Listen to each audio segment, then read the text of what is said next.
Please please please please let him speak. No आप अपनी जगह बैठ जाइए प्लीज। आप please take your seats. Please take your seats. Take your seat. Please take your. Nothing is going on. No आप अपनी बात कहेंगे और सरकार का पक्ष नहीं सुनना चाहेंगे। This is not the democratic behave. Please धोला जी बैठिए। प्लीज आप सब बैठिए। नहीं प्लीज मैंने माननीय गृह मंत्री जी को बुलाया बोलने के लिए। प्लीज प्रमोद जी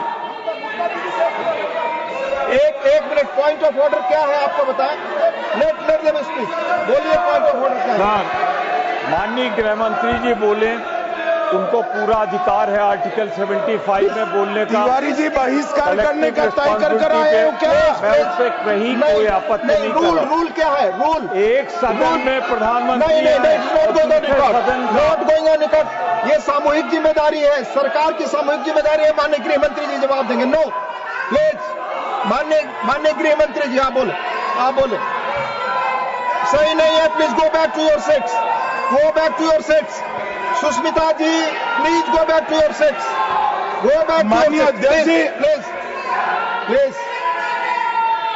माननीय गृह मंत्री जी बोले। सभापति महोदय, सिर्फ माननीय गृह मंत्री जी की बात आज हो जाएगी। आपका आचरण असंसदीय है। पहलगांव में पाकिस्तानी आतंकवादियों द्वारा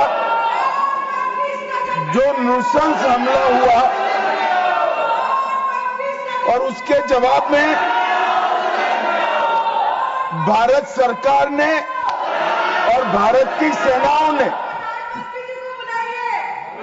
जो मजबूत जवाब पाकिस्तान के आतंकवादी ग्रुप्स को और पाकिस्तान को स्वयं को दिया, ऑपरेशन सिंदूर के माध्यम से,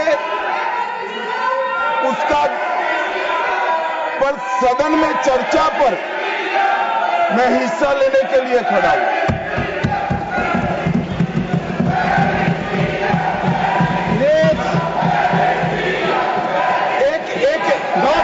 भाई एक मिनट सुनो।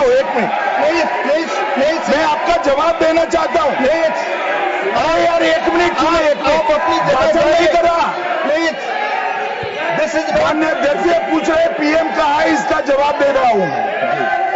एक मिनट सुनो भाई, आपकी जो डिमांड है उसी का जवाब दे रहा हूं। माननीय अध्यक्ष जी, पीएम साहब इनकी ऑफिस में ही है। उनको ज्यादा सुनने का शौक है क्या? भाई मेरे से निपट रहा है, काहे को प्रधानमंत्री जी को बुला रहे हो? और तकलीफ होगी। ये समझते नहीं है साहब।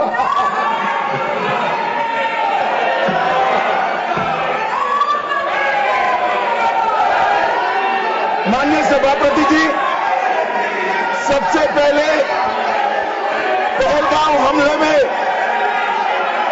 हमारे देश के जो निर्दोष नागरिकों को धर्म पूछकर, चुन कर उनके परिवार के सामने मारा गया। मैं उन सभी दिवंगत नागरिकों के परिवार के साथ मेरी संवेदना व्यक्त करता हूं। जब ऑपरेशन सिंदूर के बाद पाकिस्तान ने गोलीबारी करी, वो गोलीबारी में कुछ नागरिक हताहत हुए। वो नागरिकों के परिवारजनों के प्रति भी मैं गहरी संवेदना व्यक्त करना चाहता हूं। माननीय अध्यक्ष जी, ऑपरेशन सिंदूर, ऑपरेशन महादेव, ये दोनों के लिए जिन सुरक्षा बलों ने भारत का सम्मान बढ़ाया है, वो सभी को मैं हृदय पूर्वक बहुत साधुवाद देना चाहता हूं। मैं सम्माननीय प्रधानमंत्री जी को भी बहुत अभिनंदन करना चाहता हूं कि इन्होंने देश की 140 करोड़ की जनता की जो इच्छा थी उसका प्रतिघोष करते हुए सटीक जवाब देने की दृढ़ राजनीतिक इच्छा शक्ति बताई। इसके लिए मैं सम्माननीय प्रधानमंत्री जी को भी अभिनंदन करना चाहता हूं। मान्यवर, सबसे पहले मैं ऑपरेशन महादेव के बारे में बताना चाहता हूं। मान्यवर, परसों ही प्लीज कश्मीर में प्लीज आपको माननीय नेता प्रतिपक्ष सबने सुना, ये सही आचरण नहीं है आप सबका। Please go back your seats. No माननीय गृह मंत्री जी आप बोले। नहीं, खड़गे जी कुछ कहना चाहते हैं तो 1 मिनट के लिए बताने दीजिए। बताएं सर, आप सभी लोग अपनी सीट पर जाएं। माननीय एलओपी बोले please go back to your seat. Sir, go back to your seats. First go back to your seats. Mister Gokhale, mister Saket Gokhale, अपनी अपनी सीट पर जाइए। आप अपनी सीट पे नहीं है। Please go back to your seat. Sir Manoj ji please go back to your seat. Go back to your seats. Go back to your designated seats, then only available. Yes माननीय डिप्टी चेयरमैन साहब, मैं इसलिए खड़ा हूं शक्ति सिंह जी, तो मैं do not disturb the house. सब सदन के मेंबर्स का ये पहले से ही डिमांड थी कि 16 घंटे चर्चा होने के बाद हमको इस सदन में प्रधानमंत्री आकर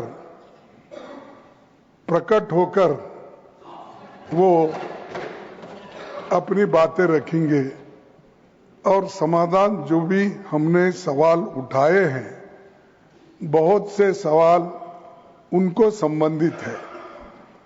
ये नहीं कि आप कैपेबल नहीं है रिप्लाई देने के लिए, ये नहीं कहता मैं। हम आपको निपटाएंगे, तुम हमारे को निपटाओ, हम खेल खेलेंगे। लेकिन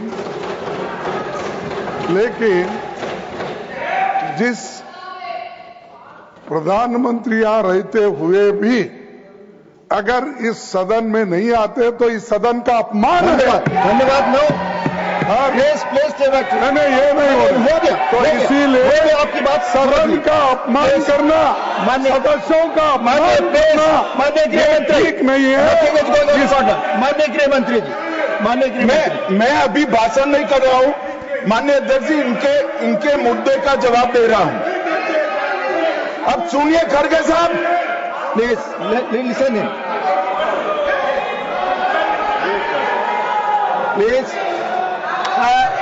मैं आपको माननीय खड़गे जी, मैं आपको इन्फॉर्म करना चाहूंगा, बीएससी मीटिंग में मैंने ऑलरेडी एक्सप्लेन किया था आपके सदस्यों को कि सरकार की ओर से माननीय कोई मंत्री जवाब दे सकता, ये रूलिंग है, आप फोर्स नहीं कर सकते किसी को। प्लीज माननीय गृह मंत्री जी आप बोले। और मान्यवर खड़गे साहब उठा रहे हैं, ज्यादातर महत्वपूर्ण मुद्दों पर कांग्रेस पार्टी खड़गे साहब को बोलने नहीं देती है, पीछे से सारे को खड़े करती है और वो ये मुद्दा उठा रहे हैं।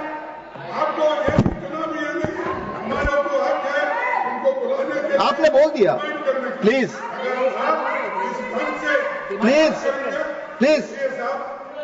Late him speak. आपको मौका मिला, आपने बोला।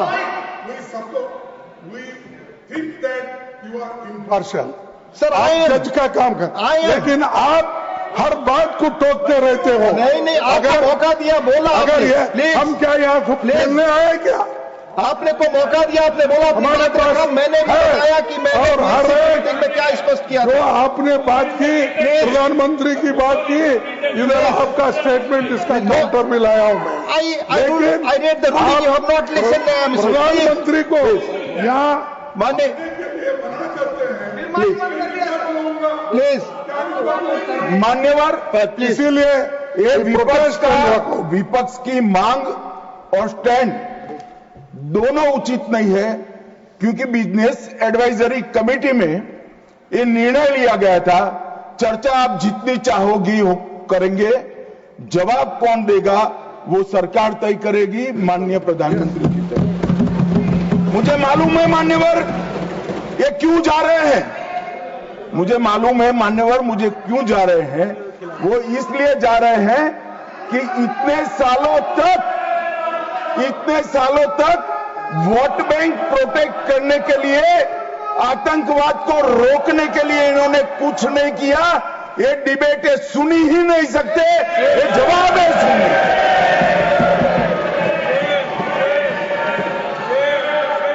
और जब भी ये कह रहे हैं और कोई लीडर ऑपोजिशन होता और ये बोलता तब तो मैं समझता, खड़गे साहब बोल रहे हैं।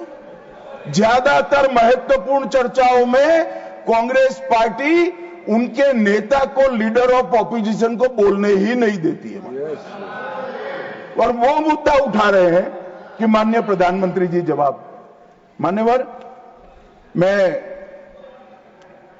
सबसे पहले ऑपरेशन महादेव के लिए बताना चाहूंगा।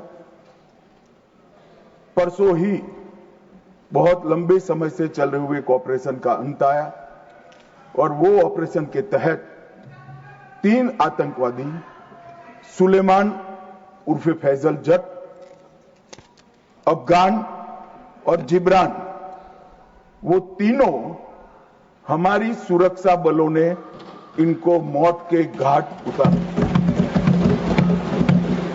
मान्यवर, सुलेमान ए श्रेणी का लश्कर ए तैयबा का कमांडर था। उसने पहलगांव हमले में उसकी ही राइफल से गोलियां चली थी। गगनगिर में भी उसकी राइफल से गोलियां चली थी और उसको हमारे सुरक्षा बलों ने कश्मीर छोड़कर पाकिस्तान भागने नहीं दिया। अफगान भी ए ग्रेड का लश्कर ए तैयबा का कमांडर था और जिब्रान भी उच्च आला दर्जे का लश्कर ए तैयबा का आतंकवादी था। मान्यवर, इससे स्पष्ट हो गया है कि ये आतंकवादी हमले में लश्कर ए तैयबा का हाथ था। इसके इशारे पर ही ये घटना हुई थी। और साहब देखिए, प्रधानमंत्री जी ने सेनाओं को जो हुक्म दिया ऑपरेशन सिंदूर में, मैं बाद में बताऊंगा, उसने लश्कर ए तैयबा के हेडक्वार्टर को छिन्न विछिन्न कर दिया। इनको भेजने वाले भी मारे गए और जिन्होंने गोली चलाई थी वो भी मारे गए। एक प्रकार से ऑपरेशन महादेव और ऑपरेशन सिंदूर दो इकट्ठा होता है तो दुनिया के सभी आतंकवादी हमलों में सबसे सटीक, सख्त और त्वरित जवाब माननीय प्रधानमंत्री के नेतृत्व में भारत के सुरक्षा बलों ने दिया। लश्कर ए तैयबा का आप सभी जानते हैं कि एक प्रतिबंधित संगठन है।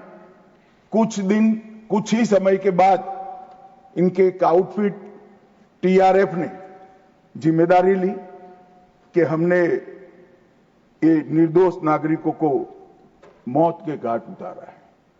मान्यवर, उसी दिन मैं वहां पहुंच गया था। सुरक्षा रिव्यू की मीटिंग हुई थी और सुरक्षा रिव्यू की मीटिंग में तय हुआ था कि आप जल्दी से जल्दी इनको पकड़िए, मगर उससे भी जल्दी ये लोग देश छोड़कर पाकिस्तान न भाग जाए इसकी चिंता करिए। इसलिए 100 दिन के बाद भी वो उपलब्ध मिले और मारे गए। मान्यवर, उनके पास से 3 राइफलें बरामद हुई। एक 19M4 कार्बाइन अमेरिकन राइफल है और 2 AK-47 राइफल है। जिस दिन पहलगांव में घटना हुई, हमारे निर्दोष नागरिकों को मारा गया, उस दिन वहां से एनआईए ने खाली कारतूसों को कब्जे लिया था। इनके मारे जाने के पहले ही वो खाली कारतूसों का फोरेंसिक साइंस लेबोरेटरी में एक प्रकार से इसकी जन्म कुंडली निकाली थी कि कौन सी राइफल से चले हैं।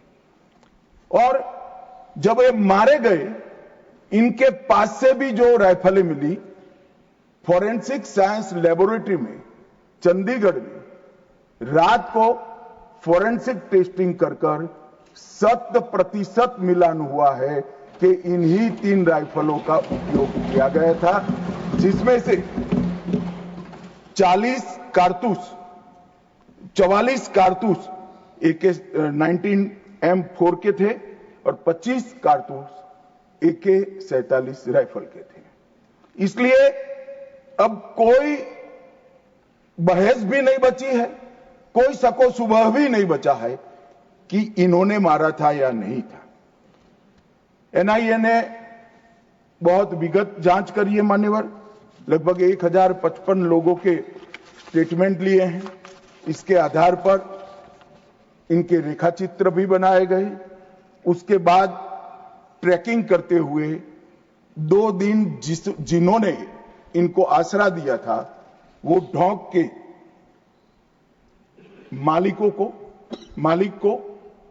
मालिकों को और उनकी वृद्ध माता को भी पूछताछ करी थी। ये जो मृतदेह मिले आतंकवादियों के, उसका परिचय, उसकी शिनाख्त ये तीनों लोगों ने कर ली है। ये तीनों लोगों ने कहा है कि यही आतंकवादी है जो 21 तारीख को हमारे ढोंक में रुके थे और हमसे खाना लेकर गए थे। तो एक और सबूत हमारे पास आ चुका है। चेहरे का मिलान भी कैमरे के माध्यम से बहुत अच्छे तरीके से संतोषजनक रीत से हुआ है। और ये जो असफल ऑपरेशन हुआ मान्यवर, इसलिए मैं सेना, CRPF, Jammu Kashmir police, NIA के अधिकारी और एफएसएल के विद्वान अधिकारियों को बहुत बहुत साधुवाद देना चाहता हूं।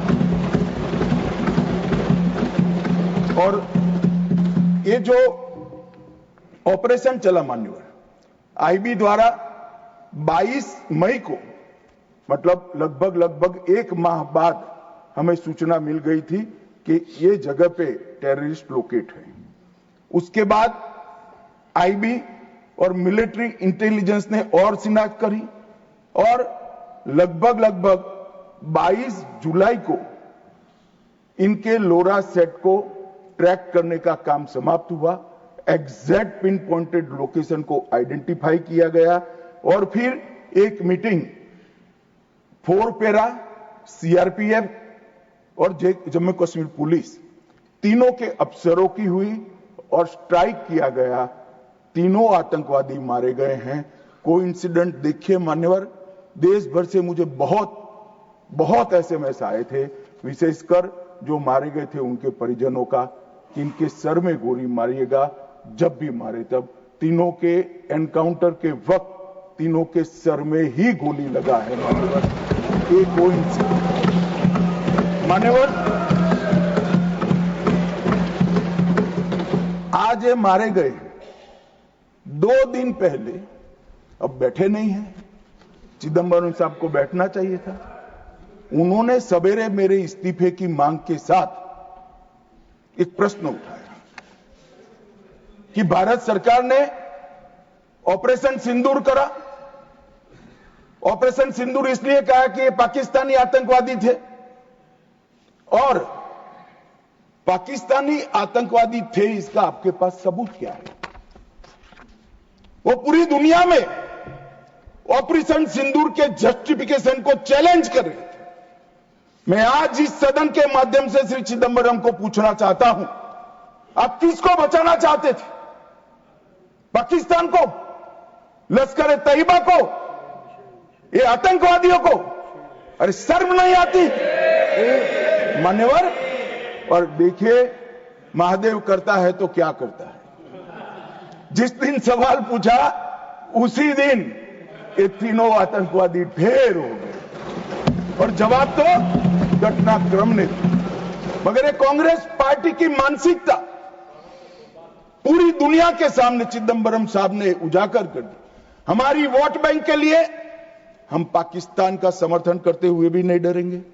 हमारी वोट बैंक के लिए लश्कर तोयबा को बचाने से भी हम नहीं डरेंगे, और हमारी वोट बैंक के लिए आतंकवादियों को शेल्टर देते हुए, शाब्दिक शेल्टर देते हुए भी हम नहीं डरेंगे। मान्यवर, ये कांग्रेस की मानसिकता है। और अभी पृथ्वीराज चौहान साहब का इंटरव्यू आ गया।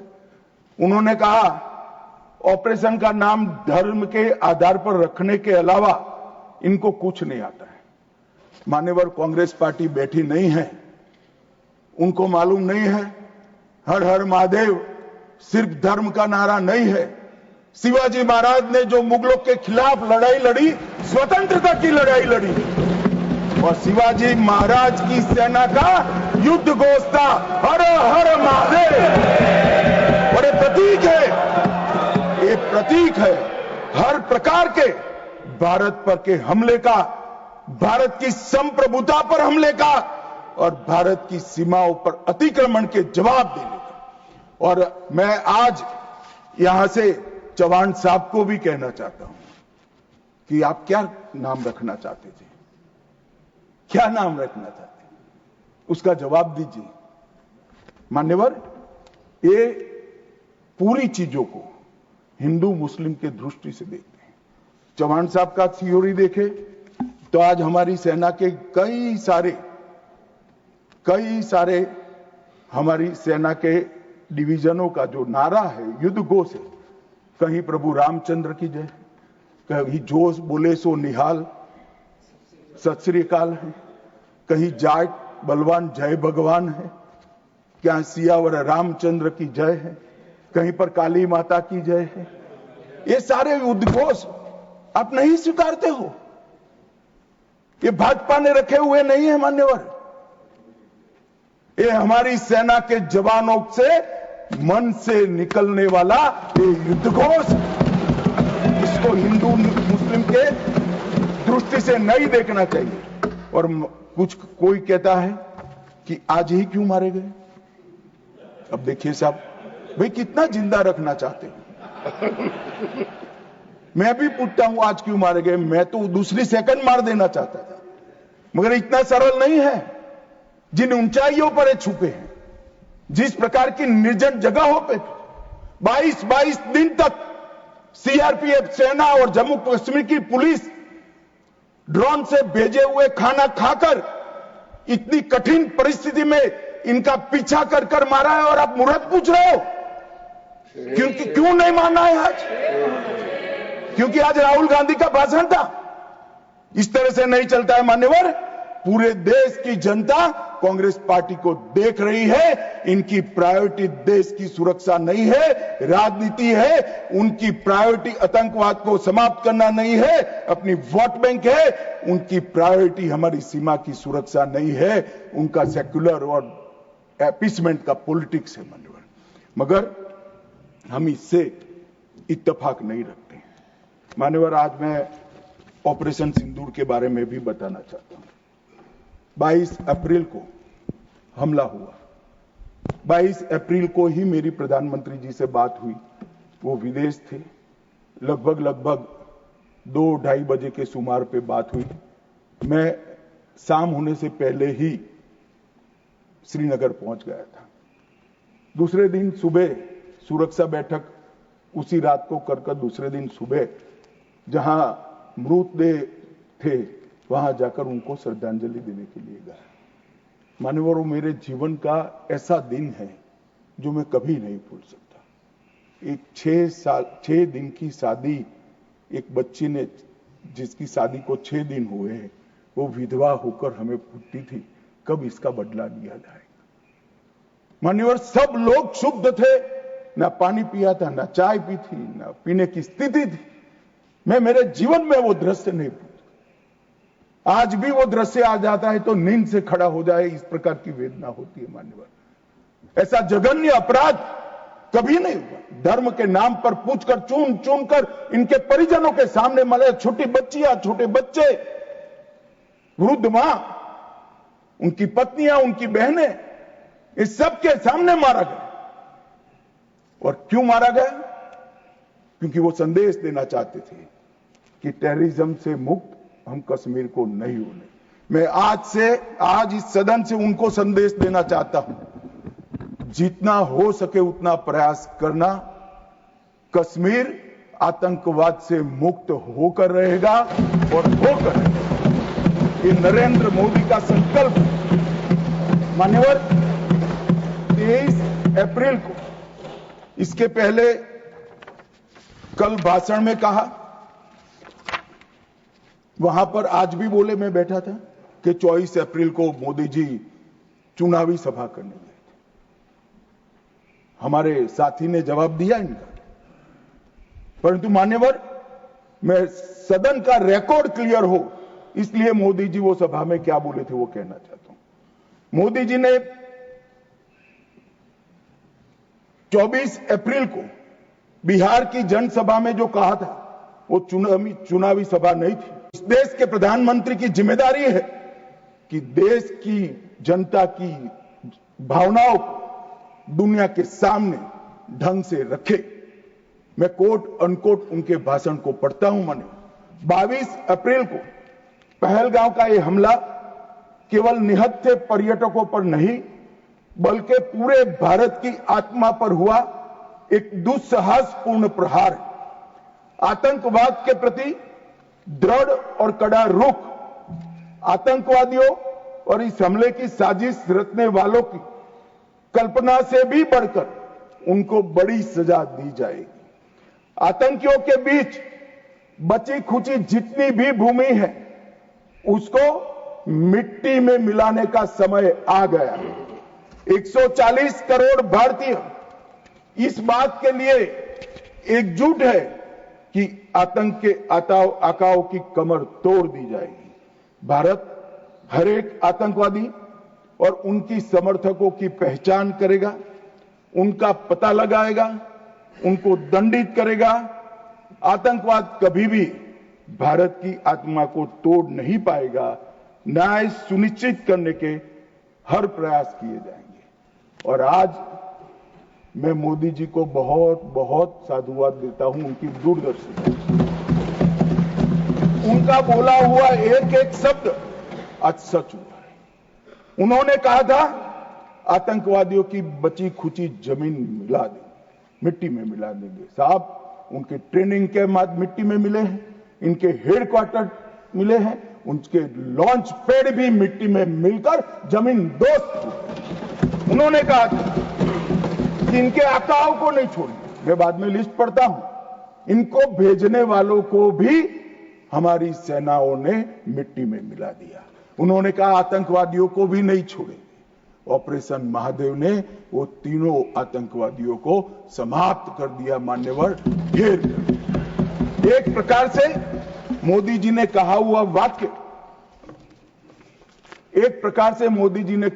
वाक्य, हमारी सेना, हमारी वायुसेना, हमारी जल सेना और सभी पैरामिलिट्री फोर्स और जम्मू कश्मीर पुलिस ने उसको अपना कर्म का रास्ता बना दिया और कठोर दंड देने का काम किया है। मान्यवर, 23 अप्रैल को ही एक सीसीएस की मीटिंग बुलाई गई। सीसीएस की मीटिंग में कठोर संदेश देने का काम न केवल पाकिस्तान को, पूरी दुनिया को, कि भारत की सीमा और भारत की सेना, भारत के नागरिक और भारत की संप्रभुता इसके साथ खिलवाड़ नहीं करते, वरना परिणाम भुगतने पड़ते हैं। उन्होंने तय किया सीसीएस की बैठक में 1960 की जवाहरलाल नेहरू के द्वारा की गई एक तरफा पाकिस्तान के फायदे वाली सिंधु जल संधि को तत्काल प्रभाव से रोक लिया जाए। मान्यवर, ऐतिहासिक फैसला है। हम सब वर्षों से मानते थे कि हिंदू जल संधि एक तरफा है। हमारा पानी 80% वहां नहीं जा सकता। मान्यवर, वहां तक कि वहां से गाद निकालने की भी परमिशन, उनकी कैनाल बनाने के पैसे भी भारत ने भेजे। और मान्यवर, ये पानी पर अधिकार है भारत के किसानों। कश्मीर, पंजाब, हरियाणा, राजस्थान और दिल्ली का पीने का पानी अब कुछ ही समय में सिंधु के माध्यम से राजस्थान तक पहुंचेगा। एकीकृत जांच चौकी अटारी की जो चल रही थी उसको हमने बंद कर दिया। सार्क वीजा समाप्त कर दिया। 24 घंटे में सारे पाकिस्तानी नागरिकों को हमने वापस भेजना शुरू कर दिया। नई दिल्ली स्थित पाकिस्तानी उच्चायोग में रक्षा, सैन्य, नौसेना और वायुसेना के सलाहकारों को अवांछित व्यक्ति घोषित किया गया और दोनों उच्चायोग में स्टाफ को कम करा दिया गया, 55 से घटकर 30 करा दिया और सीसीएस ने संकल्प लिया कि भेजने वाले और कृत्य करने वाले दोनों को दंडित किया जाएगा। इसके लिए सेना को खुली छूट देने का काम सीसीएस ने। ये पूछ रहे थे कल क्या हुआ, कैसे हुआ?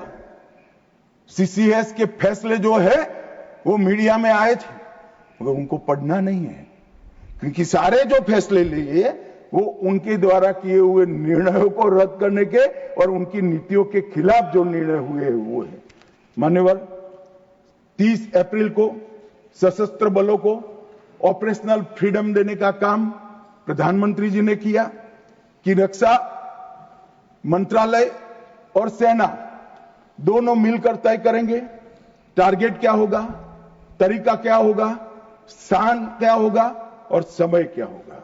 और इसको हमारे सेना के जवानों ने इसको बहुत बखूबी निभाया। मान्यवर, मैं तीनों सेनाओं को इस सदन के इस चर्चा में बहुत बहुत सम्मान के साथ साधुवाद देता हूं। 7 मई को रात को 1:04 पर पाकिस्तान के 9 आतंकी अड्डों को ध्वस्त कर दिया। रक्षा मंत्री जी ने लोकसभा में बताया कम से कम 100 लोग मरे, 100 से ज्यादा मरे मगर कम से कम 100 मरे हैं। और मान्यवर, लश्कर तैयबा, जैसे मोहम्मद और हिजबुल मुजाहिदीन, ये तीनों के हेडक्वार्टर को ध्वस्त करने का काम नरेंद्र मोदी सरकार ने किया, हमारी सेनाओं ने। और मान्यवर, हमने तुरंत ही उनको सूचना दे दी थी। हमने उनको बताया मरकज सुभानअल्लाह बहावलपुर, मरकज तैयबा मुरीद के Mehmoona Joya camp Sialkot, Sharjal camp Sialkot, Sawai Nala camp Muzaffarabad, Syedna Bilal camp Muzaffarabad, Gulpur camp Kotli, Barnala camp Bhimber और अब्बास कैंप कोटली, उसको हमने समाप्त कर दिया है, तोड़ दिया है। और ये हमारे आत्मरक्षा के अधिकारों को उपयोग करते हुए कहा है हमारी कार्यवाही समाप्त हुई है। मैं बाद में आता हूं, ये पाक ऑक्यूपाई कश्मीर क्यों नहीं लिया, ये क्यों नहीं करा, वो क्यों नहीं करा।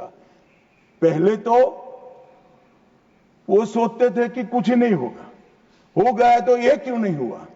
मैं कांग्रेस पार्टी को कहना चाहता हूं, पाक ऑक्यूपाई कश्मीर आपने दिया था मगर लेने का काम भारतीय जनता पार्टी की सरकार ही करेगी और कोई नहीं। मानवर, हमने तो हमला किया था आतंकवादी अड्डों पर, उनके हेडक्वार्टर पर, उनके संगठनों पर, उनके ट्रेनिंग कैंप पर, उनके लॉन्चिंग पैड पर, और हमारे आतंकवाद के ऊपर ये हमले को पाकिस्तान अपने पर का हमला समझ बैठा। और उन्होंने 8 मई को अपने रिहायशी इलाकों पर गोलीबारी, हमारे सेना के इंस्टॉलेशन पर मिसाइल शो, ड्रोन फेंके, कोई पहुंच नहीं पाया। मगर नजदीक की सीमा में गोलीबारी से निर्दोष नागरिक जो घूम रहे थे वो हताहत हुए। मान्यवर, फिर भी भारत ने संयम रखा। उन्होंने गुरुद्वारा तोड़ा, हम कुछ नहीं बोले। उन्होंने मंदिर तोड़ा, कुछ नहीं बोले। भारत ने तय कर लिया कि हम इसका जवाब उनकी रक्षा की क्षमता को क्षीण करने के लिए, कम करने के लिए करें। और इसलिए 9 मई को भारत की सेना ने 11 एयरबेस को ध्वस्त कर दिया, इनके डिफेंस इंस्टॉलेशन और airbase. 8 airbase Nur Khan, Murid, Sargodha, Rafiqui, Rahim Yar Khan, Jacobabad, Sukkur, Bholari, 6 radar system Sukkur, Lahore, Arifwala, Chunian, Jacobabad और नयाचौर और surface to air guided missiles की सिस्टम लाहौर और ओकारा की। पाकिस्तान ने हमले के बाद मान्यवर लड़ने की स्थिति में ही नहीं था।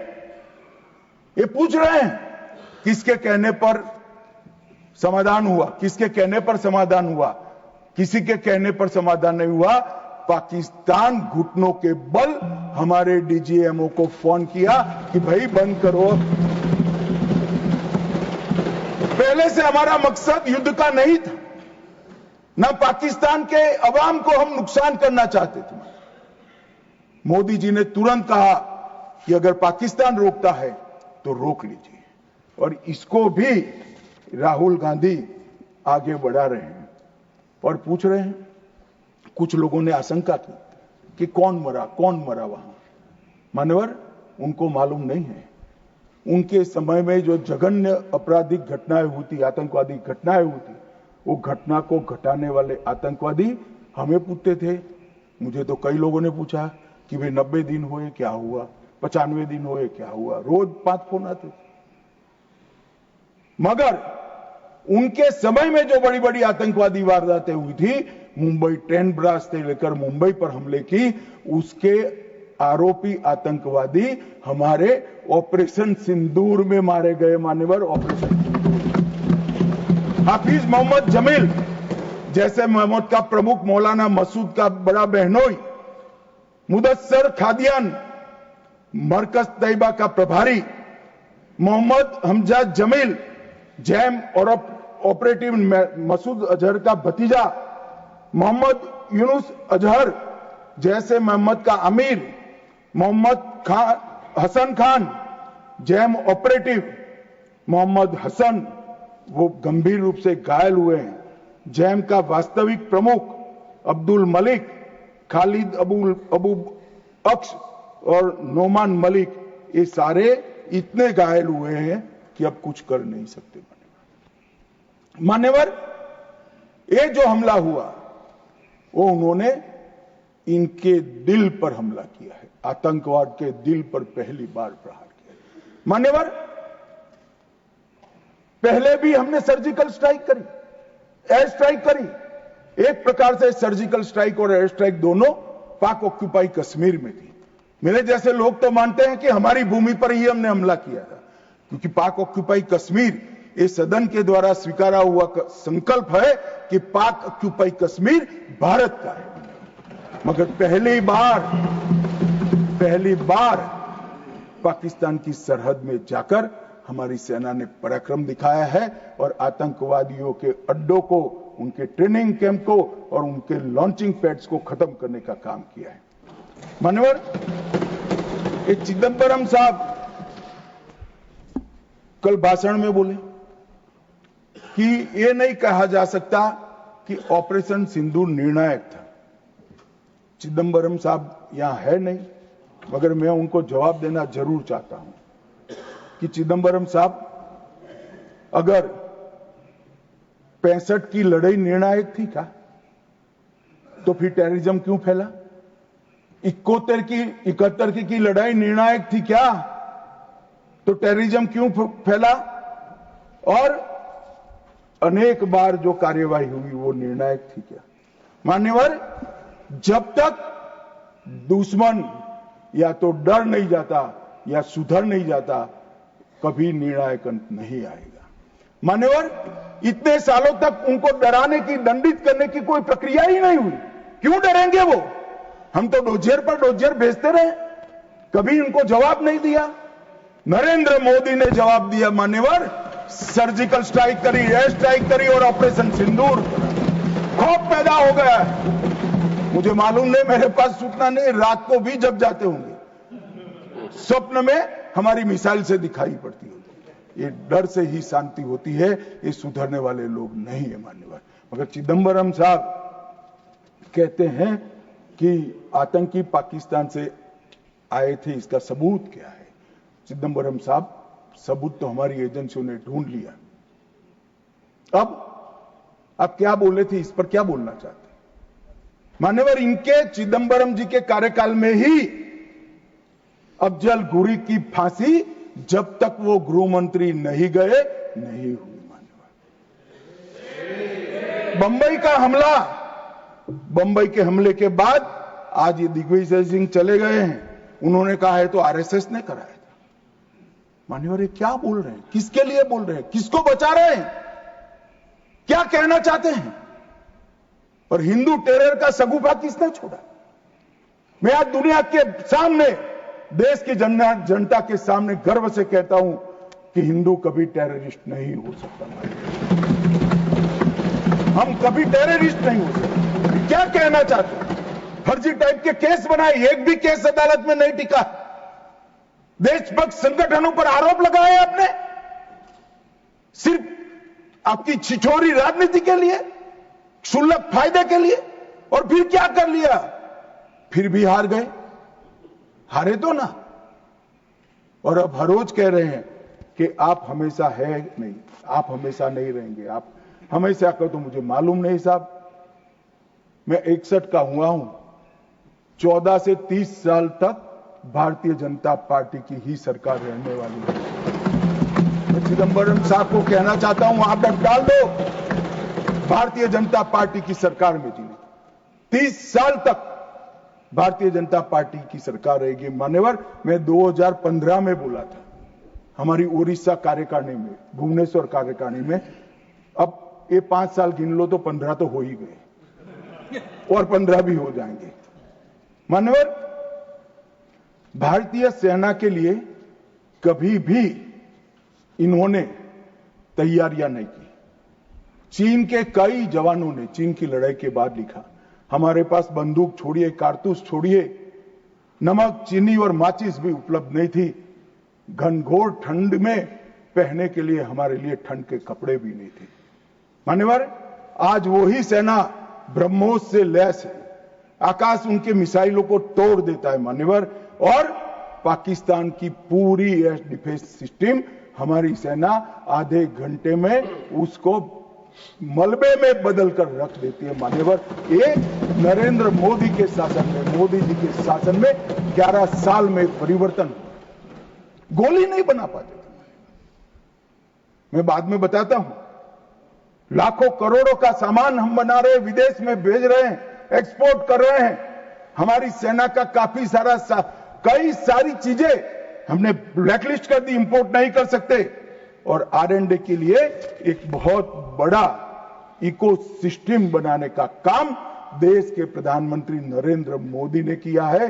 सेना और पूरे देश को मोदी जी की ये पहल पर, आत्मनिर्भर भारत के गर्व पर, और हमारे सेना के जवानों का हथियार उनको ऐसा देना चाहिए, इस बात की चिंता पर देश और सेना मोदी जी पर गर्व कर सकती है।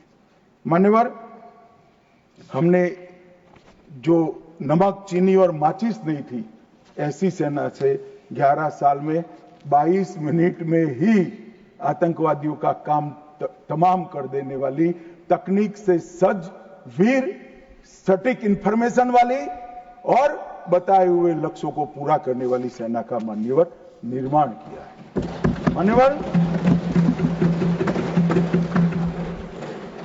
ये हमला, कल्पना कर लीजिए कांग्रेस के राज में हुआ होता तो क्या होता। अभी तो भाजपा सरकार है, एनडीए सरकार है, मोदी जी प्रधानमंत्री है, तीनों ने क्लीन चिट देने में 100 दिन लगा दिए। अगर कांग्रेस की सरकार होती तो पाकिस्तान को तुरंत क्लीन चिट मिल जाएगा। रक्षा मंत्रालय की जगह विदेश मंत्रालय काम करता, रातों रात जेरोक्स मशीनों पर डोजियर तैयार होते, डोजियर वहां भेजते थे और फिर चर्चा करते शर्म अल शेख में, और कुछ नहीं करते साहब। और ये हमें सवाल पूछ रहे, कोई अधिकार नहीं है कांग्रेस पार्टी को, भारतीय जनता पार्टी को आतंकवाद के बारे में सवाल पूछने का। मान्यवर, इस देश के अंदर आतंकवाद फैला, पनपा, बढ़ा, तो इसका एकमात्र कारण कांग्रेस की सरकारों की लचर और तुष्टीकरण से युक्त वोट बैंक की राजनीति रही है मान्यवर। और आज हमारा सौभाग्य है कि एक ऐसा नेतृत्व है जो ब्रह्मोस मिसाइल्स भेजता है, डोजियर नहीं भेजता है मान्यवर। और नेतृत्व सम्मानीय मोदी। मान्यवर, ये संघर्ष विराम के लिए भी कई सारे कह रहे हैं। मैंने कल सुना रहा, पीओके क्यों नहीं लेंगे, इतना उछल उछल कर बोलते थे। और यहां पर काफी विद्वान लोग बैठे हैं, इनको कुछ संसद की मर्यादा, संसद में बात करने का तरीका, मतलब वास्तविक चीजें बोलने की पद्धति कुछ नहीं सिखाते। मैं आज पूरे देश के सामने बात करना चाहता हूं। मान्यवर, ऑपरेशन सिंदूर युद्ध नहीं था। यूएन चार्टर के अनुच्छेद 51 के चैप्टर 7 के तहत हमने आत्मरक्षा के लिए बल प्रयोग का जो हमारा अधिकार है उसको उपयोग किया था।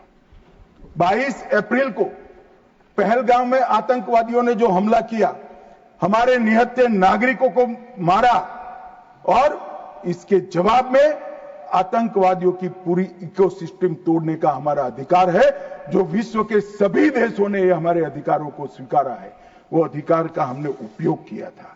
और जब पाकिस्तान ने ही कहा कि हमें संघर्ष नहीं करना है, तब हमने इसको स्वीकारा।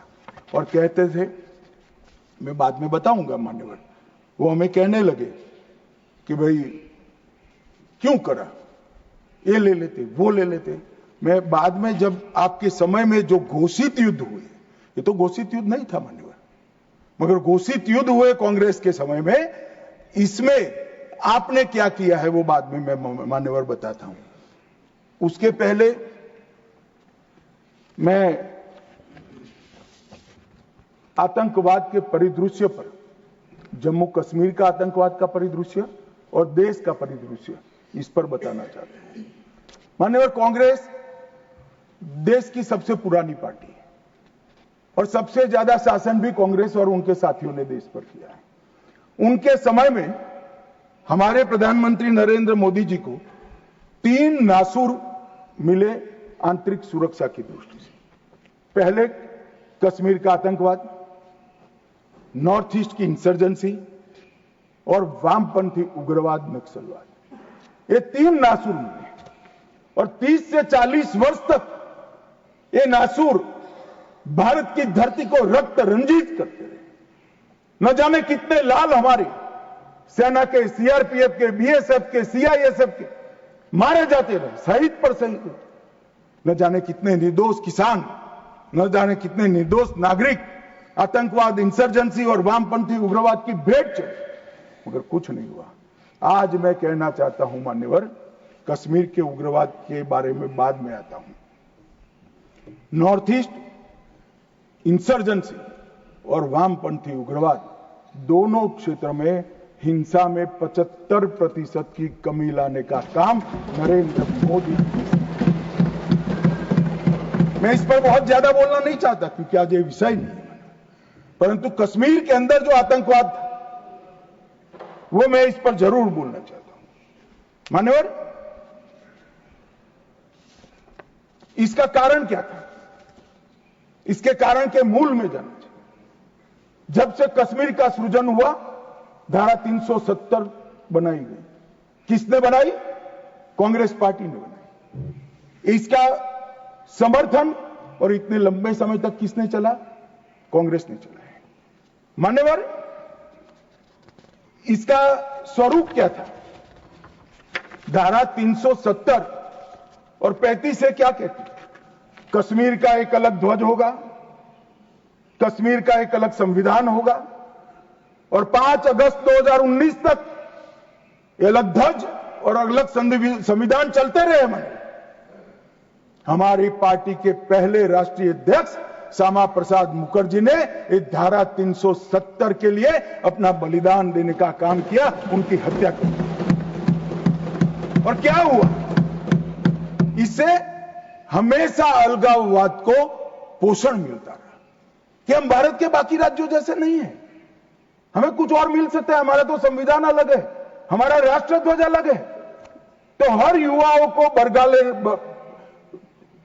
उनको उकसाने का मौका हमने पाकिस्तान, और कश्मीर के अंदर पहले अलगाववाद की बात हुई, फिर आजादी की बात हुई और वो ही आतंकवाद का मूल बना मान्यवर। और इसके बाद धार्मिक कट्टरता बढ़ाने वाले सारे संगठन इनकी तुष्टीकरण की नीति के कारण चलते रहे मान्यवर। जमायते इस्लामी, कई सारे संगठन जो बच्चों में, युवाओं में, किशोरों में धार्मिक कट्टरता पर बढ़ाते रहे, अलगाववाद बढ़ाते रहे, चलने दिया। बैन लगाएंगे तो हमारी वोट बैंक नाराज हो जाएगी मान्यवर। इसके साथ साथ पाकिस्तान ने टेरर ग्रुप बनाए और ये टेरर ग्रुप के प्रवक्ता, इसका नाम है हुर्रियत कॉन्फ्रेंस। हर टेरर ग्रुप ने अपना एक ग्रुप, सिविलियन ग्रुप बनाया, इसके साथ चर्चा करते रहे और उनके परिणाम स्वरूप यहां आतंकवाद बढ़ता गया मान्यवर। मैं आज स्वर्गीय शम्मी कपूर को भी कोट करना चाहता हूं। शम्मी कपूर जी, मैं पार्टी का अध्यक्ष था तब मिलने आए थे। उन्होंने कहा, अमित भाई, मेरा जब गोल्डन पीरियड था, मेरा साल का 30% टाइम कश्मीर में जाता था, इतना शूटिंग होता था कश्मीर, और मैं वहां के लोगों को मिला हूं। प्रोग्रेसिव सोसाइटी थी, महिलाएं प्रोग्रेसिव थी, धर्मनिरपेक्ष बात करते थे, सूफी संतों की बात करते थे, वहां पर कश्मीरी पंडित भी मिलते थे। आज मैं देख रहा हूं कि वो बच्चियां पथराव कर रही है। क्या हो गया, किसने बिगाड़ा? तब मैं इसके नीचे गया था मान्यवर, तब मालूम पड़ा कि ये जमाते इस्लामी ने पूरी शिक्षा, प्राथमिक शिक्षा पर कब्जा जमा कर रखा था और बच्चों के दिलो दिमाग के अंदर जहर घोलना शुरू किया। तब जाकर ये स्थिति हुई। मगर कोई भी कभी भी ये कांग्रेस इसके मूल में नहीं गई और मान्यवर धीरे धीरे ये बढ़ता गया। मान्यवर नरेंद्र मोदी जी ने तय किया कि ऐसा नहीं चल सकता और 5 अगस्त 2019 को यही ऐतिहासिक सदन में धारा 370 और 35 समाप्त, और उसके बाद शुरू हुआ टेररिज्म को फैलाने वाले, अलगाववाद फैलाने वाले टेररिस्ट और इनकी इकोसिस्टम संपूर्ण सफाई का एक युग शुरू हुआ मान्यवर। धारा 370 35 से हटाए गए, जीरो टेरर प्लान बना, एरिया डोमिनेशन की योजनाएं बनी, कैपेसिटी बिल्डिंग की योजनाएं बनी, मल्टी लेवल डिप्लॉयमेंट लगाया गया, तकनीक का उपयोग बढ़ाया गया, जेल प्रबंधन बढ़ाया गया, ड्रोन रोधी सिस्टम और गन तैनात किए गए मान्यवर। हम सब ने देखा, देश की जनता ने देखा, कई आतंकवादी मारे गए, 10-10 हजार के जनाजे निकलते मान्यवर। हमने कठोर निर्णय लिया, आतंक में लिप्त किसी भी व्यक्ति का जनाजा नहीं निकलेगा, जहां मरेंगे वही दफना दिया। और मान्यवर, इस वक्त कांग्रेस पार्टी ने विरोध किया था, फारूक अब्दुल्ला जी की पार्टी ने विरोध किया था। आतंकी समर्थन को चूर चूर कर नौकरियों से निकाला गया, पासपोर्ट और गवर्नमेंट कॉन्ट्रैक्ट के हेतु इनको अघोषित किया गया। 75 पाकिस्तानी समर्थक सरकारी कर्मचारियों को ड्यू लीगल प्रोसेस से बर्खास्त करा दिया गया। बार काउंसिल सस्पेंड कर भारत के संविधान को मानने वाली बार काउंसिल प्रस्तावित की गई। यूएपीए अदालतों की स्थापना हुई और लगभग मई 22 से लेकर मई 25 तक 2267 प्रकरण यूएपीए के दर्ज हुए। इनकी पूरी टेरर फाइनेंस की इकोसिस्टम को ध्वंस किया। एनआईए और ईडी ने बहुत अच्छी कार्रवाई की, कई एसओपी बनाई गई और 347 संपत्तियों को जब्त कर दिया गया। एक और जमाते इस्लामी और ऐसे संगठनों को हमने बंद करने का काम किया और दूसरी ओर मान्यवर इनकी इकोसिस्टम को भी हमने समाप्त कर दिया। मैं आज इस सदन के रिकॉर्ड के लिए बैन किए हुए संगठनों का लिस्ट पढ़ना चाहता हूं। द रेजिस्टेंस फ्रंट टीआरएफ, जिसने घटना करी थी, peoples anti fascist front, Tehreek ul Mujahideen, Jamaat ul Mujahideen, Jammu Kashmir Ghaznavi force, Khalistan tiger force, हिब्ज ul Tahrir, Jamaat Islami, Jammu Kashmir liberation front, Jammu Kashmir democratic freedom party, Muslim league Jammu Kashmir, Tehreek Hurriyat, Muslim conference Sumji group, Jammu Kashmir national front, Jammu Kashmir people front league, Jammu Kashmir peoples league, Jammu Kashmir Ittehad Musalman Awami action committee और इसके साथ साथ सिख फॉर जस्टिस और पीएफआई को भी हमने बैन कर दिया। और मान्यवर, परिणाम क्या हुआ? परिणाम ये हुआ 2010 में 10 से 15 की एवरेज ऑर्गेनाइज्ड टाउन पिल्टिंग, हमने भी दृश्य देखे हुए जो समय कपूर ने चिंता की थी। छोटी छोटी बच्चियां पथराव करती थी, 2564 सालाना होते थे, 2564 पथराव की घटना हुई। 2024 के बाद एक भी घटना नहीं हुई। ऑर्गेनाइज हड़ताल जिसका वो लोग ऐलान करते थे, पाकिस्तान के बैठे हुए हुर्रियत के आका सालाना 132 दिन घाटी बंद रखते थे। 3 साल से एक भी हड़ताल का ऐलान नहीं हुआ है, हिम्मत नहीं है। टाउन पेल्टिंग में नागरिकों की मृत्यु, 112 नागरिक मारे जाते थे, अब 0 मारे जाते हैं। सिक्योरिटी फोर्स का इंजर्ड, साल में 6235 सिक्योरिटी फोर्सेस इंजर्ड होती थी, अब 0 हो गई है। मान्यवर, इसके साथ साथ ये पूछ रहे थे, अभी वो शिवसेना की सदस्य भी पूछ रहे, क्या आतंकवाद समाप्त हो गया? इतनी गहरी जड़ें कांग्रेस ने डाली है, समाप्त होने में बहुत देर लगेगी। हमारा प्रयास है जल्द से जल्द, परंतु मान्यवर, आंकड़े में कहना चाहता हूं समाप्ति के कगार पर है। आपको पसंद नहीं आएगा मगर समाप्ति के कगार पर है। पहले 2004 से 14 तक कुल घटनाएं 7217 हुई, 7217, 7217, और जून 15 से मई 25 तक 2150, 70% की कमी हो गई। आतंकवादी घटनाओं में 70% कमी, नागरिकों की मृत्यु 1770 हुई थी, अब नागरिकों की मृत्यु 357 हुई है। मान्यवर, 80% की कमी। और सिक्योरिटी फोर्सेस 1060 मारे गए थे, अब 542 मारे गए हैं। मान्यवर, 49% की कमी। मान्यवर, इसके साथ साथ हमने कश्मीर के अंदर ढेर सारा काम किया है। मान्यवर, लगभग 59,000 करोड़ की 53 परियोजनाएं, चिनाब पर विश्व का सबसे बड़ा पुल बना, 8.5 किलोमीटर लंबी बनिहाल सुरंग बनी, उधमपुर, श्रीनगर, बारामुल्ला तक रेल पहुंची, जोजिला सुरंग और बनिहाल सुरंग बने, रोजगारी का सृजन 63,000 लोगों का हुआ, जम्मू देश का पहला शहर बना जहां IIM, IIT और एम्स तीनों संस्थान वहां पर है। मान्यवर, पहला शहर। लगभग ऐसी स्थिति कश्मीर में भी तीनों प्रोग्रेस पर है।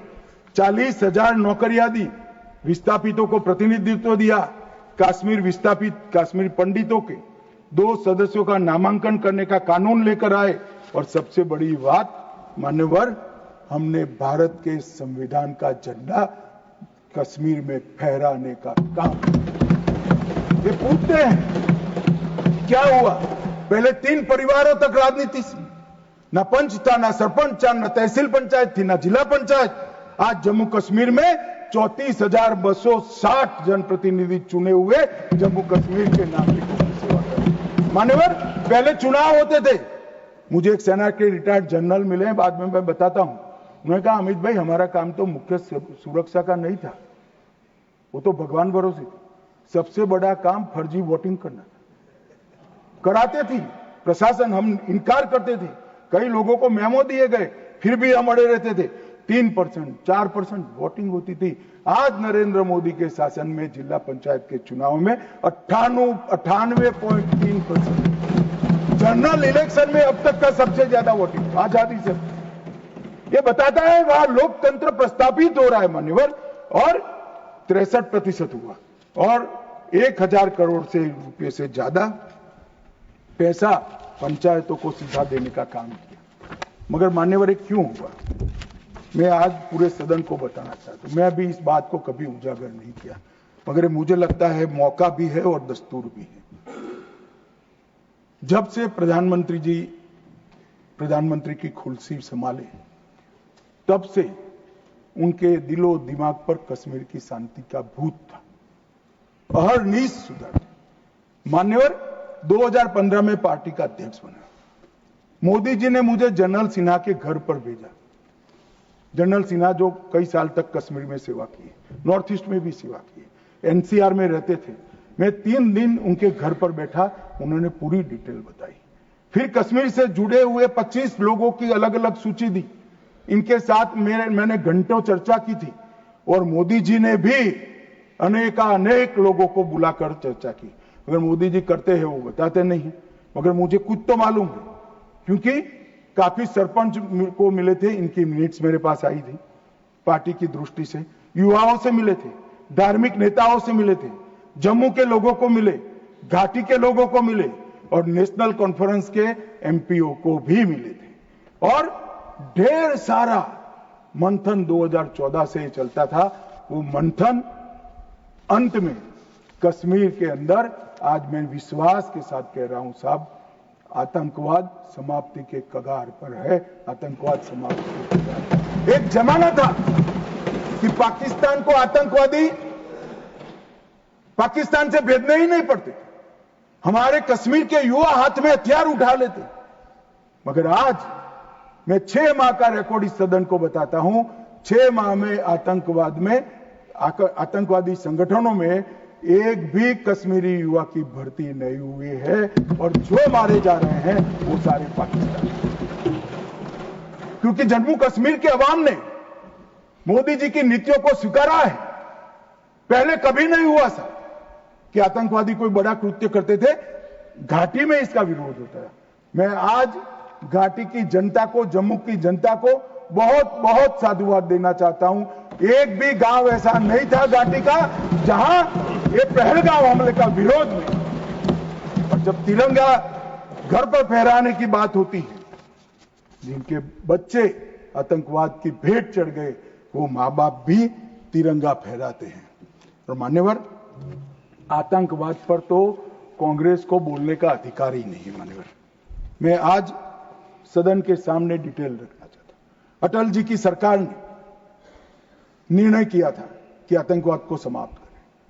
काफी मंथन हुआ, मंथन के बाद तय हुआ कि मजबूत कानूनी संरचना खड़ी करनी पड़ेगी जिससे इनको सजा कराई जाए। कानूनी संरचना खड़ी करने के लिए पोटा का कानून लाना, एक कांग्रेस पार्टी ने विरोध किया।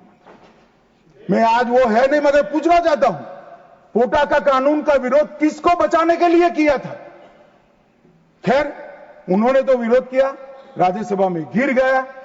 अटल जी का संकल्प मजबूत था, भाजपा का संकल्प मजबूत था। पोटा कानून संयुक्त सेशन में पारित कर दिया गया और पोटा का कानून आया, इसका अमल शुरू। मान्यवर, एक कांग्रेस पार्टी ने इसके घोषणा पत्र में लिखा कि हम पहली कैबिनेट में पोटा का कानून रद्द कर देंगे। अब मैं तो कई बार ऐसा सोच ही नहीं सकता, तो मुझे लगा ये झूठ मूठ का वादा कर रहे। और मान्यवर देखिए, पहली कैबिनेट में ही इन्होंने पोटा के कानून को रद्द कर दिया।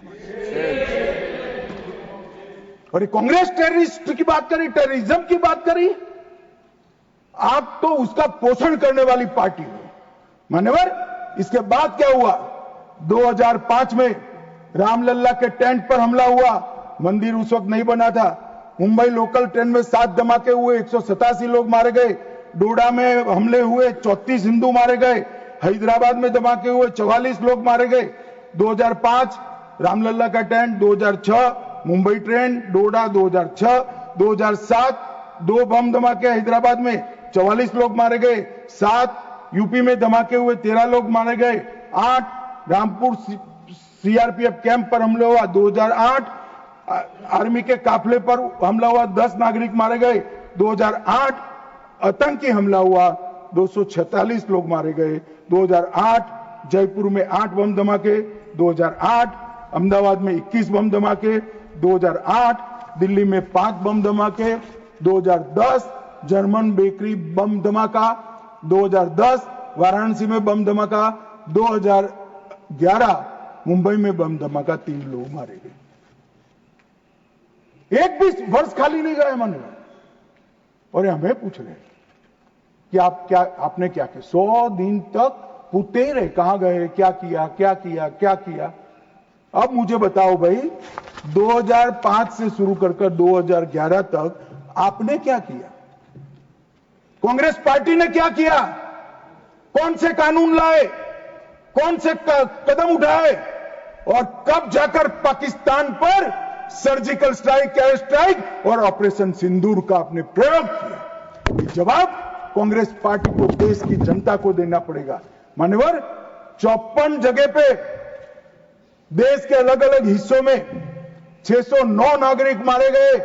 और मैं आज गर्व से देश के गृह मंत्री के नाते उच्च सदन में कहता हूं, मोदी जी के राज में पूरे देश में कश्मीर छोड़कर कहीं पर भी टेररिस्ट घटना नहीं हुई।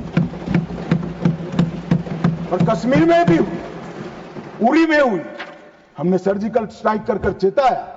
पुलवामा में हुई, एयर स्ट्राइक कर और चेताया।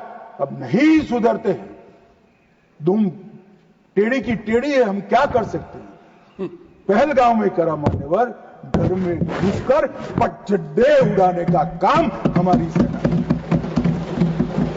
और मुझे तो कल सुबह ही किसी ने याद दिलाने के लिए, मेरी कॉन्स्टिट्यूएंसी से एक हमारी वरिष्ठ कार्यकर्ता है जिनकी उम्र 80 है, उन्होंने एक व्हाट्सएप भेजा था। उन्होंने कहा, अमित ये जरूर बोलना। अब मैं इतनी वरिष्ठ कार्यकर्ता की भावना को टाल नहीं सकता मान्यवर। उन्होंने एक व्हाट्सएप में वीडियो भेजा जिनमें सोनिया गांधी जी के घर से दौड़ते दौड़ते सलमान खुर्शीद जी आंसुओं से लहस बाहर आते। बाहर मैनेज मीडिया खड़ा है, उसके सामने कहते हैं कि सोनिया जी पूरी रात सो नहीं पाती है, इनके आंसू देखकर मेरी आंख से आंसू दिख रहे। ठीक है भाई, किस लिए आंसू बहाएंगे?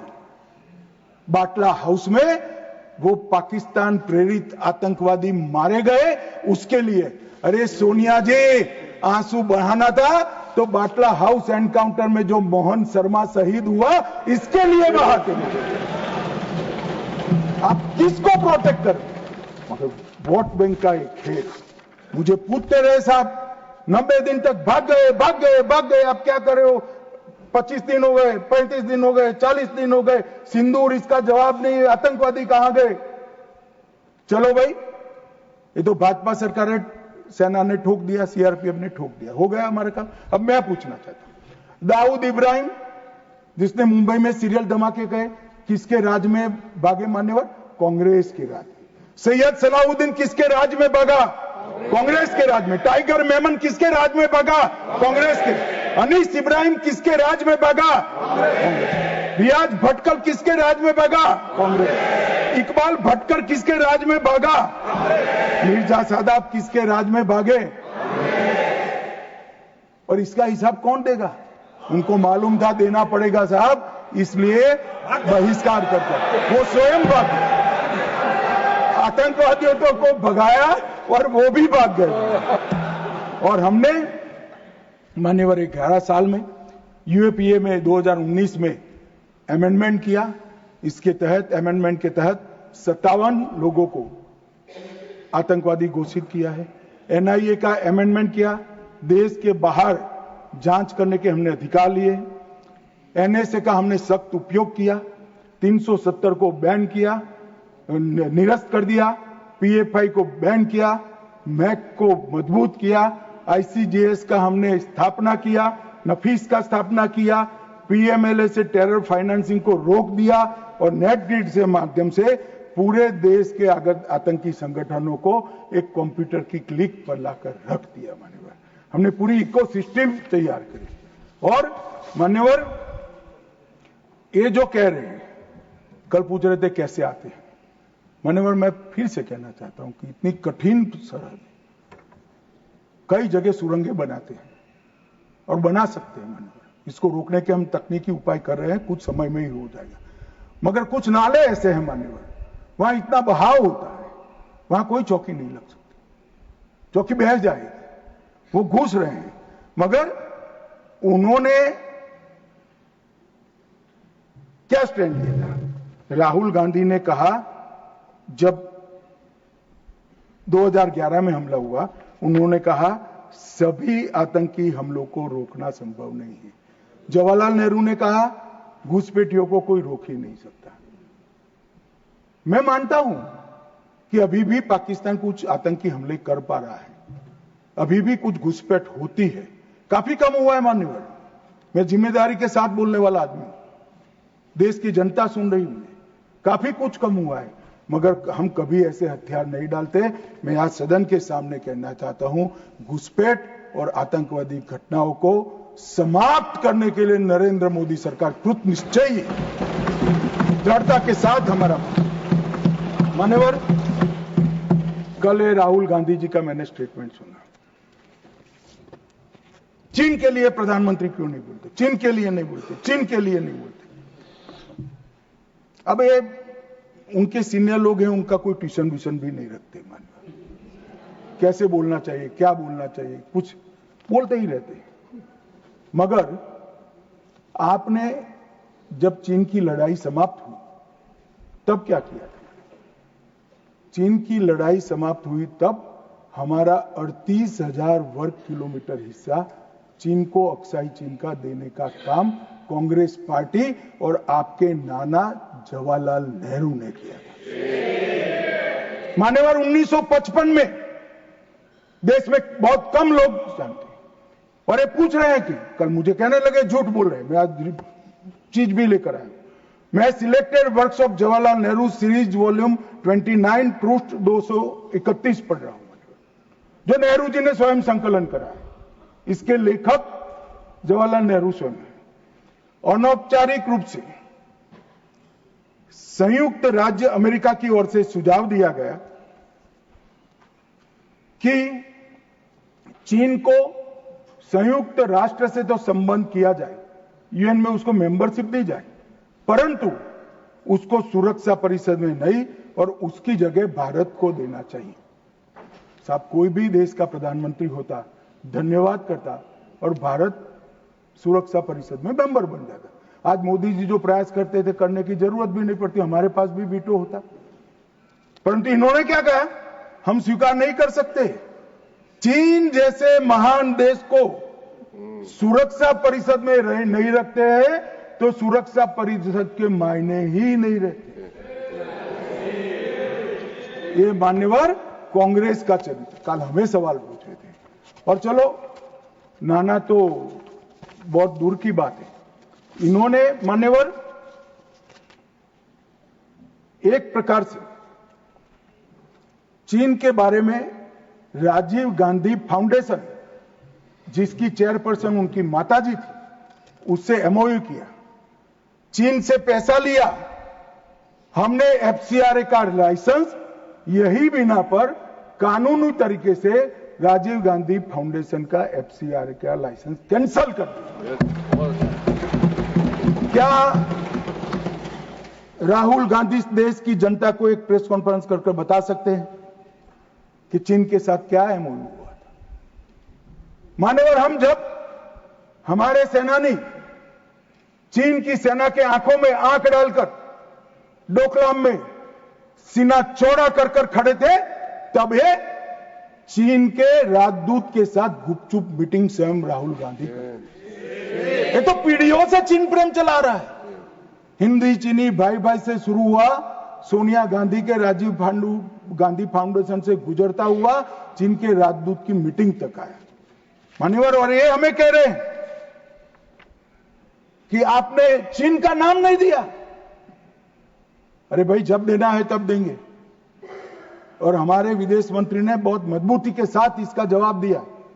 हर चीज प्रधानमंत्री को बोलने की जरूरत नहीं है, मगर आप देश की जनता को बताओ जरा, क्या एमओयू हुआ था, कितना पैसा लिया गया, चीन के राजदूत के साथ युद्ध की स्थिति में कैसे बात कर सकते हो? और आप प्रतिपक्ष के नेता हो, और 30,000 स्क्वायर किलोमीटर भूमि चली गई, और साहब इरिस्पॉन्सिबिलिटी देखे कहते हैं वहां घास का तिनका भी नहीं उगता। अब नेहरू जी का सर मेरे जैसा था सर, तो हमारे महावीर त्यागी थे, उन्होंने कहा कि साहब आपके सर पर भी एक बाल नहीं है, क्या इसको चीन भेज दे? क्या रिस्पॉन्सिबिलिटी है, कितने इरिस्पॉन्सिबल जवाब हो। और अभी संधि की बात करें मान्यवर, मैं 71 के युद्ध में हमारा विजय हुआ, इंदिरा जी प्रधानमंत्री थी, बहुत अच्छा काम हुआ, विजय हुआ। 93,000 पाकिस्तान के सैनिक युद्धबंदी थे। 93,000 पाकिस्तानी सैनिकों को शिमला समझौते में लौटा दिया। पाक ऑक्यूपाई कश्मीर नहीं मांगा।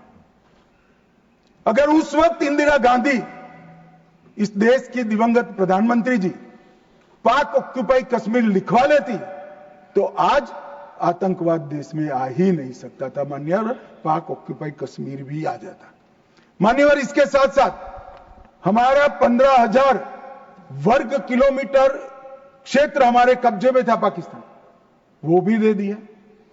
पाकिस्तान के 93,000 युद्धबंदियों को दे दिया, हमारे सिर्फ 54 पकड़े गए थे, वो वापिस नहीं आए। आज भी इनके परिवारजन उनकी राह देख रहे। मान्यवर, क्या संवेदनशीलता है, क्या समझौता किया आपने। और साहब, जनरल मानेक साहब, जिनको 71 युद्ध का आर्किटेक्ट कहा जाता है, उन्होंने एक इंटरव्यू में कहा था, जनरल मानेक साहब के इंटरव्यू में कहते हैं, शिमला में भुट्टो ने भारत के नेतृत्व को मूर्ख बनाया। वो इंटरव्यू अंग्रेजी में, इसलिए मैं कोट अनकोट पढ़ा था। I told her, into bracket उन्होंने छापा है Indira Gandhi, that I told her that he, into bracket Bhutto, I told her that he has made monkey out of you. और ये हमें पूछ रहे संधि क्या, हमने तो युद्ध ही घोषित नहीं करा था, संधि किस चीज की भी।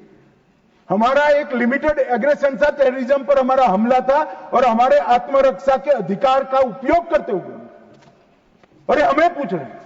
चिंता मत करो राहुल गांधी, पाक ऑक्यूपाई कश्मीर की चिंता है ना, भारतीय जनता पार्टी ही ला देगी पाक ऑक्यूपाई। आप नहीं ला पाए, कांग्रेस पार्टी नहीं ला पाई, हमें लाए। और मान्यवर, पाक ऑक्यूपाई कश्मीर छोड़िए, पाकिस्तान की रचना ही कांग्रेस पार्टी ने की थी। मैं कम से कम इतना तो जिम्मेदारी के साथ कह सकता, मैं उस वक्त निर्णायक स्थिति में होता तो भारत माता के टुकड़े कभी सिग्नेचर नहीं करता।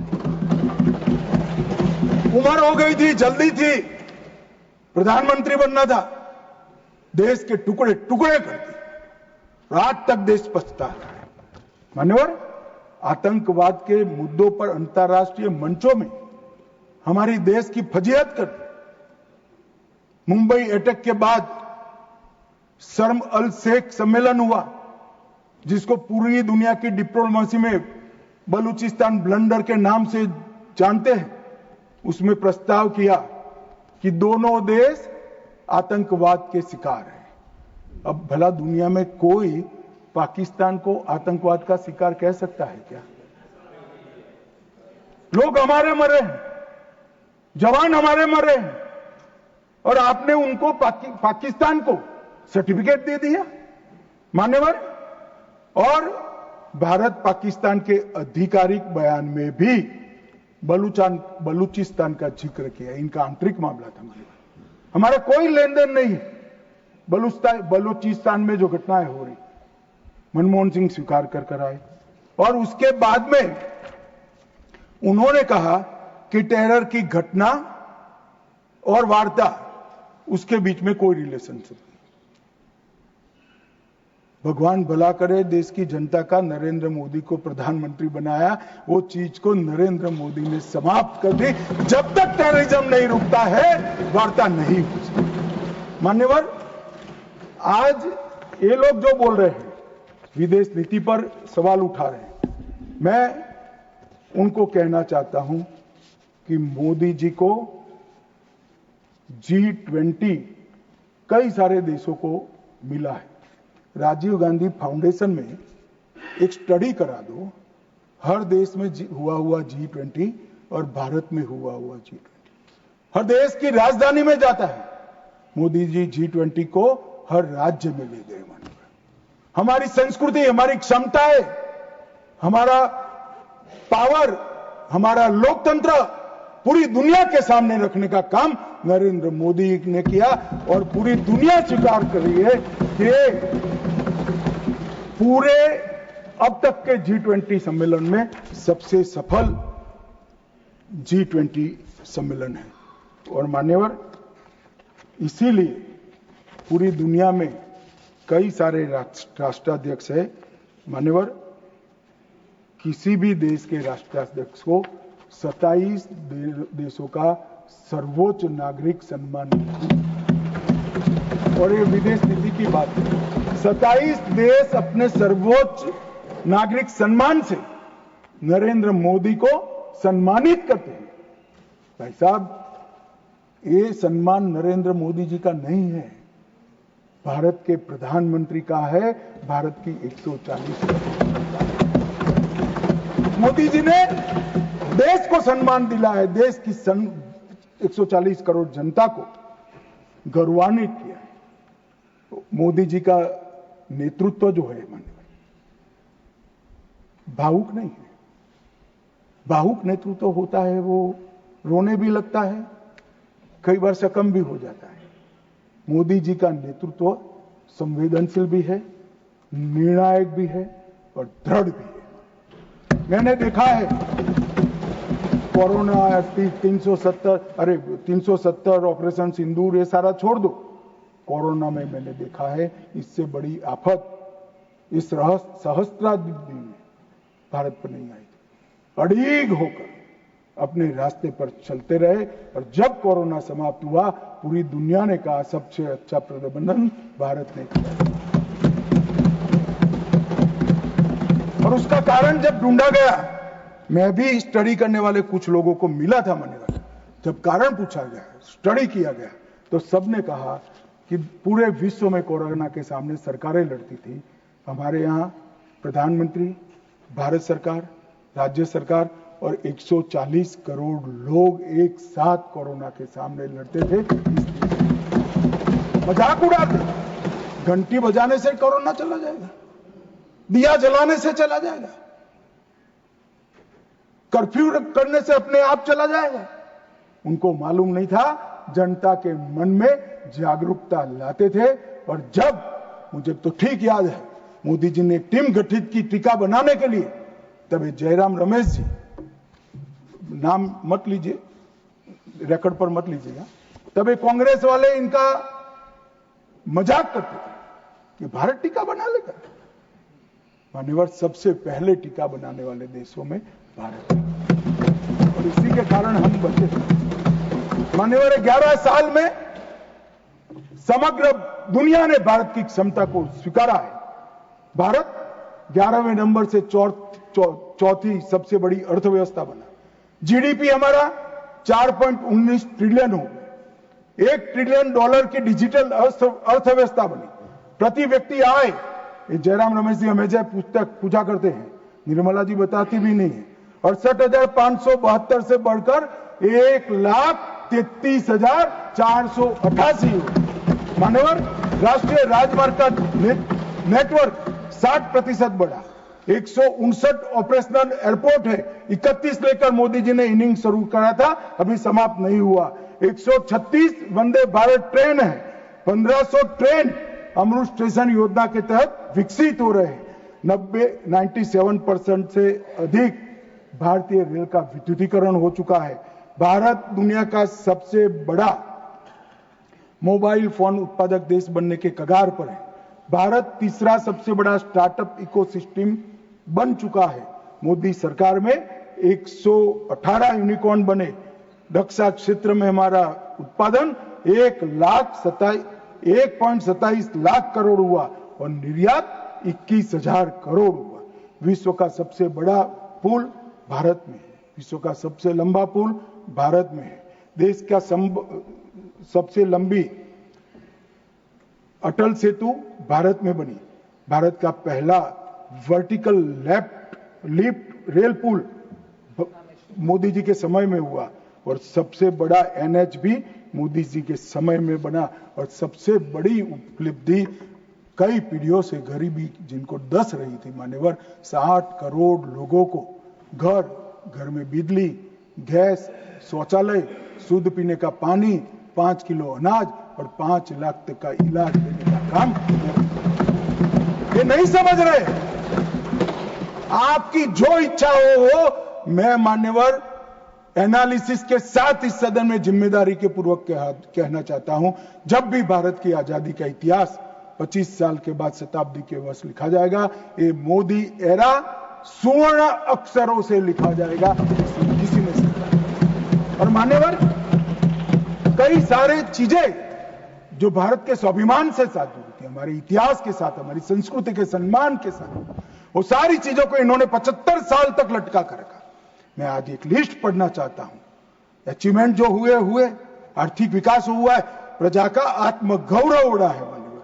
आर्टिकल 370 को हमने हटा दिया, 3 तलाक समाप्त कर दिया, यूसीसी शुरू हो चुका है, राम मंदिर का निर्माण अयोध्या में रंग चंग के साथ हो गया, न्यू एजुकेशन पॉलिसी में मातृभाषा में शिक्षा पर हमने बल दिया, काशी, उज्जैन, शारदा पीठ, करतारपुर कॉरिडोर बनाए, राजपथ का नाम बदलकर कर्तव्य पथ रख दिया, योग को वैश्विक पहचान दिलाई, नया सैनिक चिन्ह वीर छत्रपति शिवाजी महाराज के निशाने पर रखा, संसद के अंदर सेंगोल की स्थापना की, राष्ट्रीय युद्ध स्मारक का स्वदेशी निर्माण किया, अंडमान और निकोबार द्वीप समूह के नाम बदलकर सुभाष बाबू और परमवीर चक्र विजेता बने हुए हमारे सेनानियों पे एक साथ रखे।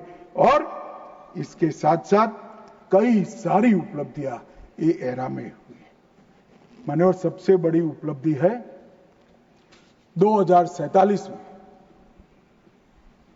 मुझे एक विदेशी पत्रकार ने कहा, मैं लंबा बैठा था, मैं उनकी थॉट प्रोसेस को जानना चाहता। अब मैं जो सुनना चाहता था तीसरे ही वाक्य में आ गया कि अब भारत को कोई रोक नहीं सकता। तो मैं उनको पूछा क्यों? उन्होंने कहा अब तक भारत ने अपना लक्ष्य ही तय नहीं किया था, कैसे अचीव करता। मैंने बोला अब क्या हुआ कि अब मोदी जी ने तय कर दिया कि जब 100 साल का भारत होगा, आजादी के 100 साल होंगे, तब विश्व में हर एक क्षेत्र में हम नंबर 1 पर होंगे और महान भारत। और मान्यवर, मुझे मालूम है मोदी जी का ये भाषण, मोदी जी का संदेश आज 140 करोड़ भारतीयों का संकल्प बना हुआ है और मुझे विश्वास है 140 करोड़ भारतीयों पर और हमारे युवाओं पर। शायद हम में से काफी लोग 2047 में नहीं होंगे, परंतु 2047 में जो भी भारतीय होंगे वो देखेंगे कि विश्व में भारत नंबर 1 बन चुका है। मान्यवर, भारत को नंबर 1 बनना है तो हमारी बाहरी सुरक्षा और आंतरिक सुरक्षा बहुत महत्वपूर्ण है। ऑपरेशन सिंदूर की चर्चा में मैं देश की जनता को कहना चाहता हूं, युद्ध होता है तो हमला वहां पर से भी होता है, यहां से पर से एक भी हमला ऐसा नहीं जाएगा जिसका जवाब दिया नहीं जाएगा और आतंकवाद को हम समाप्त कर रहेंगे। 31/3/26 को नक्सलवाद समाप्त हो जाएगा, इसमें किसी को शंका नहीं। और अंत में जिन जिन सदस्यों ने इसमें हिस्सा लिया है, बहुत सम्मान के साथ उनका धन्यवाद कर और फिर से एक बार ऑपरेशन महादेव में जिन्होंने हिस्सा लिया है वो सभी को पूरे सदन की ओर से और व्यक्तिगत मेरे रूप से बहुत बहुत साधुवाद देता हूं।